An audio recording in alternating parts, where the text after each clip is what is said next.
તો ડીસામાં ધોધમાર વરસાદથી જળબંબાકાર થઈ ગયો છે। ડીસાના બાઈવાડા ગામે પાણી ભરાઈ ગયા છે। ગામમાં જવાના રસ્તાઓ બેટમાં ફેરવાઈ ગયા છે। વરસાદી પાણીનો નિકાલ ન થતા સ્વાભાવિક રીતે લોકો મુશ્કેલીમાં મુકાયા છે।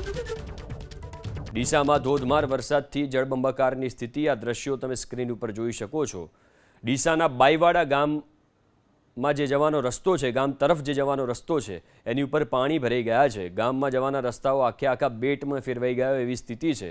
વરસાદી પાણીનો નિકાલ ક્યારેય થતો નથી અને દર વર્ષે આ સ્થિતિ સર્જાતી હોય છે, જેના કારણે ગ્રામજનો ભારે મુશ્કેલીમાં મુકાયા છે।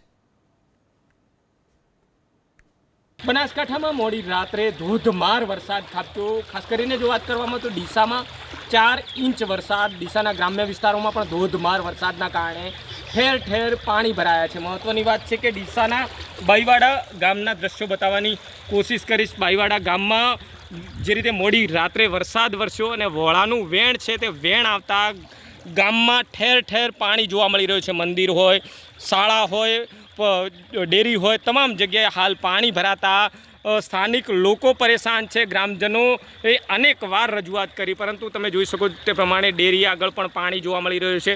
સાથે સાથે સ્કૂલ હોય, સ્કૂલના આગળ પણ પાણી ભરાઈ ચૂક્યા છે।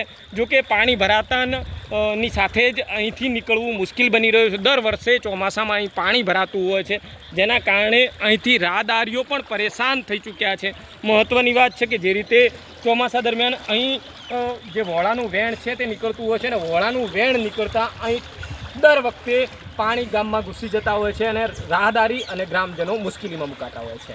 વસંત તિરગર, એબીપી અસ્મિતા, બનાસકાંઠા।